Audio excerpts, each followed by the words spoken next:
Look, all I'm saying is that Rose was on that door acting like there wasn't enough space for Jack, all right? The guy's in the water, freezing, dying. There was room on the door. She could have put him on the door. And even as the dude's dying, she's like, never let go, Jack. It's okay, never let go. It's complete and utter bullshit. Hey, we're rolling. Oh, all right, Titanic, the wonder ship, the unsinkable ship, and one of the best movies of all time. If you want to contest that, come at me, bro. Nothing has captured modern imagination like the grandiosity and the extravagance of the most famous ship of all time. And thanks to the movie, which showed a reasonably accurate version of that ill-fated voyage, there's one thing that remains a mystery. What did they drink? So join me as we cruise back in time aboard the HMS Titanic. We'll get a good look at Jack Dawson and how he was not only slumming it up in steerage, but we'll also see how my man was living his best life in first class. So grab your drink, put a little iceberg in there, and let's set sail.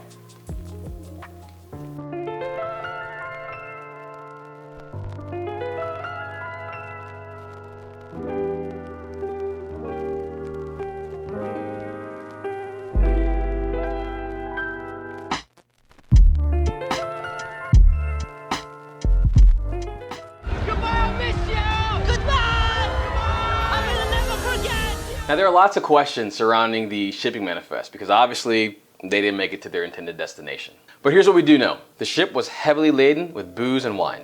So on April 10th, 1912, the Titanic pulls out of Southampton, England with over 850 bottles of spirits and over 1,000 bottles of wine. And as for what was served, we have a general idea from people that ate food on the Titanic that walked away and survived.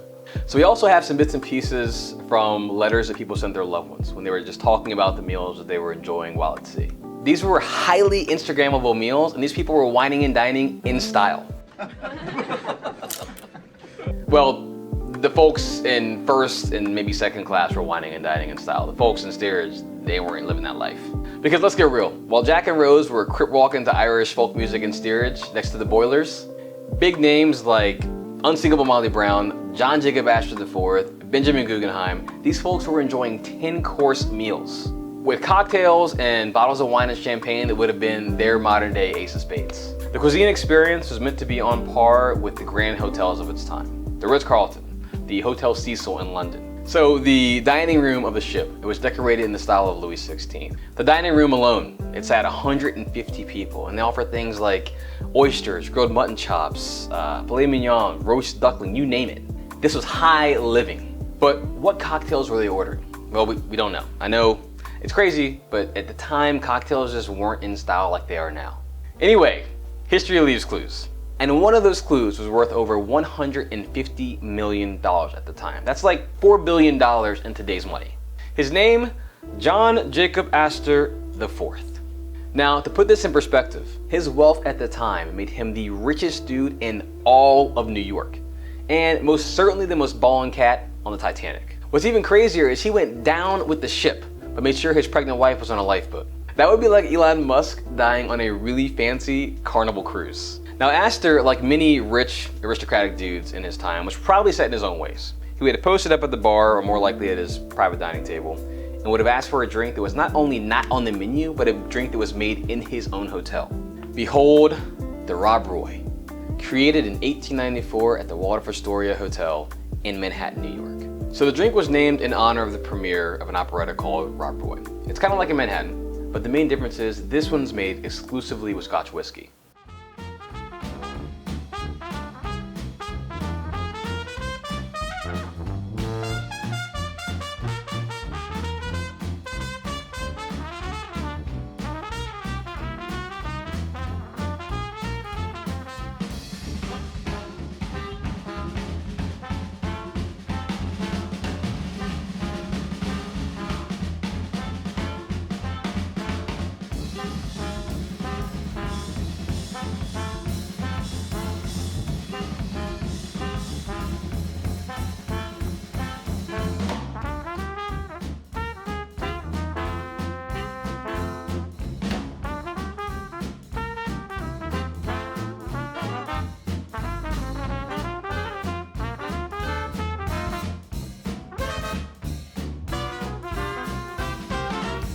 Now back to our boat. We're gonna need to move over a little bit because our next guest had balls so big they couldn't even fit in the lifeboat. So enter Benjamin Guggenheim. Guggenheim was an American businessman who made so much money that even his kids' are still trying to manage a $200 billion family fortune today. Now let's take off the Illuminati hat and just keep drinking. So just think, it's 11 p.m. You're waking up because someone's pounding on the door telling you that the boat is sinking. Now, you laugh it off like the boss that you are, but you make sure your mistress and your maid get on a lifeboat because hashtag chivalry ain't dead. But then you realize this boat's actually sinking. But you keep a stiff upper lip, tell your lady that you'll see her again, knowing damn well you're lying, and then you go back to your cabin with your personal secretary to put on your evening formal wear. Like, what? You're unsinkable, but quickly sinking ship. Just hit an iceberg the size of Texas. Your only concern is to race back to your room and put on a tuxedo and grab a fucking drink? You know what? That's my kind of guy. So what's the boss to do? Guggenheim and his secretary each proceed to post up with a glass of brandy in hand. Now supposedly there are multiple accounts of people urging him and his secretary to get on a lifeboat. But my man's response was, we dressed up in our best and we're prepared to go down like gentlemen. Now we've saved the bravest and coolest story for last. We're going to enjoy a drink with the unsinkable Molly Brown. Now we know from records that some diners have the option of ordering something called a punch à la romanée.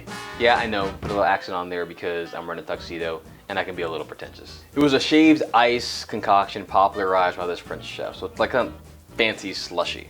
It's a little more complex, a little more difficult to put together, but we're gonna give it a shot.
Now this should be frothy enough to enjoy without a spoon, but if you want a spoon, go for it. That's good. Now back to Molly. She was a little bit of a pariah among the elite because she was new money. But John Jacob Astor liked her and they'd even travel through Egypt at some point, but that's an entirely different story. We'll come back to that at some other point. But back in 1886, 20 years before the Titanic sunk.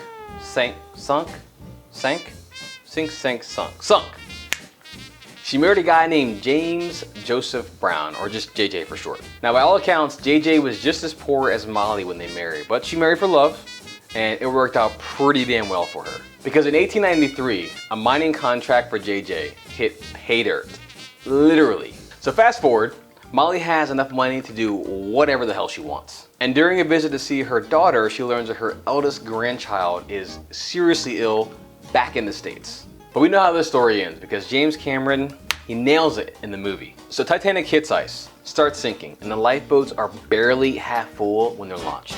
And evidently, Molly Brown was the only person out of all the lifeboats that urged her boat to go back to the site and try and find survivors. Just look at the lifeboats, they're only halfway full.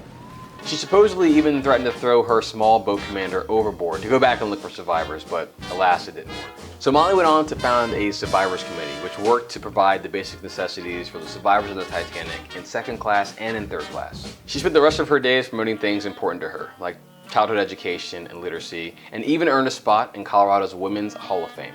And with that, I am sufficiently bliss and ready to call it a day. So until next time, join us on Black Tie Cocktail Guy. Cheers. That's good.